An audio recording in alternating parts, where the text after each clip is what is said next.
Hi, thanks for coming in today. Thanks for having me. My name is Victoria GOINS. Tell me a little bit about yourself.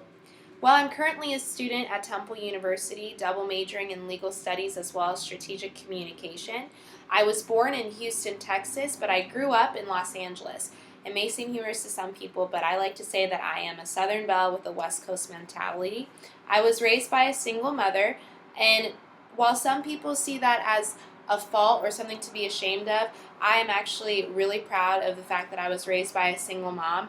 I think that it taught me hard work at a very young age because I had to watch my mom wake up at 6:30 a.m., work a 12-hour shift as an intensive care unit nurse, and get home at close to 9 p.m. And her hard work really taught me to never settle. From a young age, I always had the motto, listen, if I can earn an A, I'm earning an A. There's no need to earn a B. There's no need to earn a C, not a D, or an F. If I'm capable, completely capable of an A, and that was not only in school but also in every extracurricular activity that I did. I always wanted to be the best at what I did, and of course my mom supported me through all of that. Some of the leadership positions that I've held, as in high school I was senior class vice president. I wasn't in student government for the 4 years that I was in high school. I was only in student government my fourth year I was elected. The other 3 years I was involved in a show choir.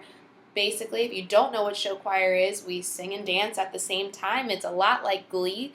And we were nationally ranked and award winning. We were on shows such as The Ellen Show, Dancing with the Stars, and The Voice. However, my most significant year was when I held a leadership position. It taught me a lot. I was able to bring my class together, and we were finally able to be united as well as raise over $10,000 for our prom. Tell me about a significant accomplishment throughout your life.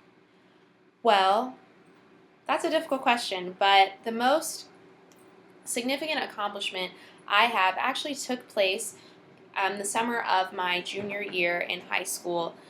Well, every year I go to this summer camp in North Carolina. It's called Rockbrook Summer Camp for Girls, and we stay there for a month. Now, I've been going to this camp for 5 years. My last 2 years I've been an employee, and you'd think that as an employee would be the time that I had this great impact, but actually it happened when I was still a camper. I was in a position called High Up, which basically I was still a camper, but I had a lot of counselor responsibilities. So I still paid to go to camp.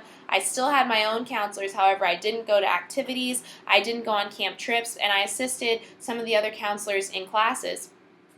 Well, our directors kept saying, girls, you may not notice, but you actually have a lot of influence on what these girls do, what they say, and how they think and act at camp.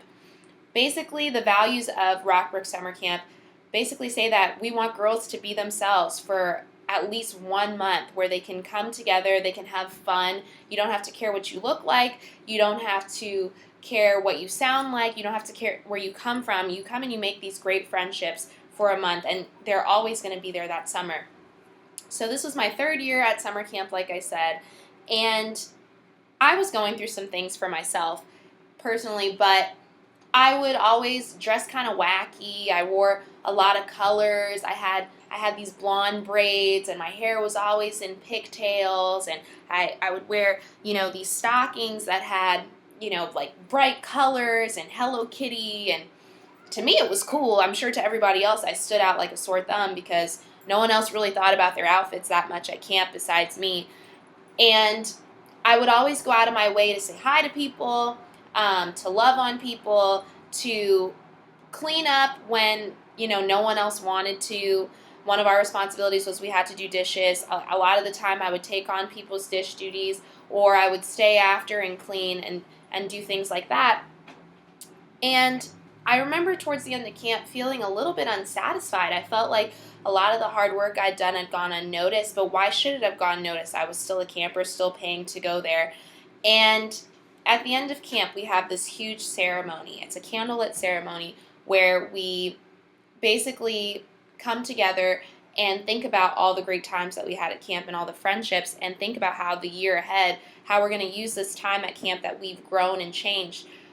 And at the end of the candlelight session, everyone's in tears. I was in tears. A little girl who I'd actually never seen before. There's over 300 girls who go to my camp. and I'd never seen her before. She came up to me and she said, "Tori, I just wanted to tell you that you've been one of the greatest influences and you're such a role model for me." And I was so taken back by what she said. First of all, this girl was maybe 10 years old. And like I said, I'd never come in contact with her before, and I felt so bad because I didn't know her name. And the only thing I could say was, "Thank you so much, sweetie." And I never saw this girl again, not even the next year when I came to camp or the year after that. But it was such a big deal for me because I realized what my directors were saying all along. People are always, always watching. They're always watching what you do. They're watching what you say. They're watching how you dress. And I don't know what I did to make that girl think I was a role model, but that was a huge accomplishment for me. Tell me something you learned in class. Well, I think the most important thing that I learned in class was the difference between the type of powers. So we have legitimate power, reward power, coercive power, expert power, and referent power. I think that it just stood out to me just because as senior class vice president, we really had a lot of struggles in student government with being able to convince students that we actually held some type of power, because we felt almost like our administration had taken a lot of the power from us because we weren't really allowed to make a lot of decisions. So we really had to learn about referent power. So coming from personal characteristics and basically just making sure that people liked us, that people enjoyed our events basically because we were putting them on. And so learning more in depth about that, I feel like will really help me when I get more involved in an SPO. I'm really good at event planning as it is. However, it's really difficult to convince people your own age that you have legitimate power, because who is to say that you're in charge because you have this basically made up title. So learning more about referent power and transformational leadership really helped.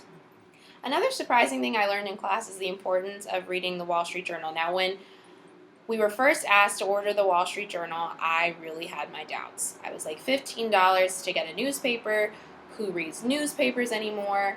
Who really has time to go on their iPad and read these articles? But I actually began to really enjoy it. I can't say that I necessarily read it every day, but I have gotten a lot better. But I actually ran across an article about Stephen Colbert, and it really interested me. I'm a huge fan of the Stephen Colbert Show as well as the David Letterman Show, and it was an article discussing how Stephen Colbert is actually taking over the place of David Letterman. But what's really interesting about it is that Stephen Colbert is getting rid of his persona that basically made the Stephen Colbert Show and made him who he is. He's getting rid of this Republican persona who cracks all of these, satire type jokes at the Republican Party, and he's creating a new persona. And I thought that a lot of people are having a lot of doubts. Well, how's he going to still be funny? A lot of people are pissed, and they're just saying, you know what, he should just stay on the show, find someone else to take over the Late Show. But I think that he's going to do a great job, and to see that the Wall Street Journal is not as boring as I thought it was going to be and has some stuff that actually really interests me was really motivating, and I know that it's going to make me a better business professional.